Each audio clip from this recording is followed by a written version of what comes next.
डूबेगी कश्ती मेरी तो साहिल भी रोएगा।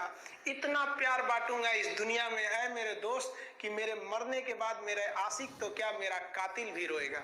हम आप सब लड़का लड़की से कहना चाहेंगे कि अभी वक्त है, अभी सर झुका के पढ़ लीजिए।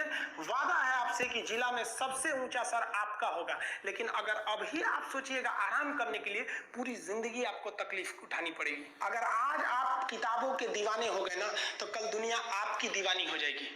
किसी ड्रीम गर्ल के लिए ना अपने माँ बाप के ड्रीम को कभी नहीं छोड़ना चाहिए। आप लोग जो सोचते हैं ना इधर उधर, वो खुशी तो आप लोगों ने कभी देखा ही नहीं। कोई स्टूडेंट अभी तक खुशी नहीं देखा। हम आपको व्यक्तिगत बताते हैं।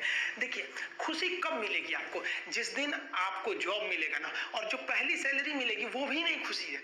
जब आप अपनी पहली सैलरी ले जाके अपनी माँ के हाथों में देंगे ना, तो आपकी आंखों में आंसू होगा। आप याद करेंगे कि जिस माँ की उंगलियों को पकड़कर हमने चलना सीखा, आज उसको हमने अपनी पहली कमाई दी है।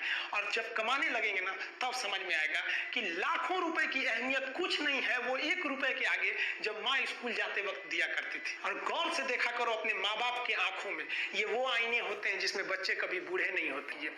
जिंदगी जो है ना, वो एक एग्जाम की तरह है, और इस एग्जाम में ना ज्यादातर लोग फेल हो जा रहे हैं। क्यों फेल हो रहे हैं? क्योंकि वो एक दूसरे का नकल कर रहे हैं और उनको पता ही नहीं है कि सबका क्वेश्चन पेपर अलग है, इसीलिए फेल हो रहे हैं। तो जिंदगी में सबकी समस्याएं अलग होती हैं। आप दूसरे की समस्या से केवल साहस ले सकते हैं, उसका तरीका नहीं अपना सकते। हिम्मत बनाए रखिए कि नहीं, हमें भी इस सफलता को पाना है। और ये जिंदगी जो है ना, एक अजीब सी रेस है यार, समझ में नहीं आता है। अगर तेज भागिएगा तो आपके अपने पीछे छूट जाएंगे, और धीमे दौड़िएगा तो आपके अपने ही आपको पीछे छोड़ के चले जाएंगे।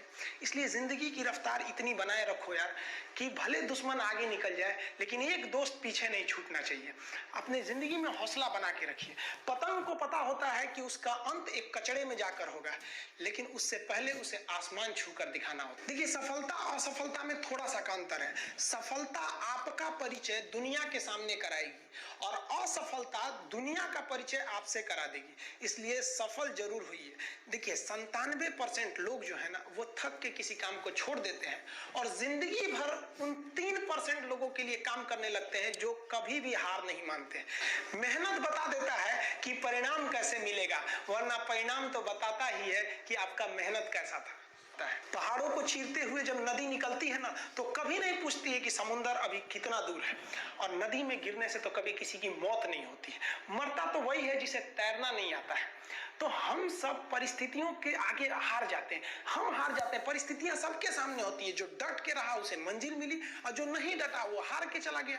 जब हमारे पास परिस्थितियां आती हैं, हम घिर जाते हैं चारों ओर से, तो हम परिस्थितियों को दोष देने लगते हैं, न कि उस परिस्थितियों से निकलते हैं। कोई मस्जिद जाता है, कोई मंदिर जाता है, कभी सोचा है भगवान को कितना बुरा लगता होगा? सोचते होंगे कि बंदा केवल हमसे मांगने ही आता है। यार, कभी मिलने भी आया करो। हमको तो लगता है किसी दिन भगवान निकल के बोलेंगे कि यार, केवल तुम लोग हमसे मांगने ही आते हो, कभी मिलने भी आया करो। तो भगवान से या अल्लाह से सबसे एक दुआ मांगिए कि आप हमको मुसीबत देना है, आप दीजिए।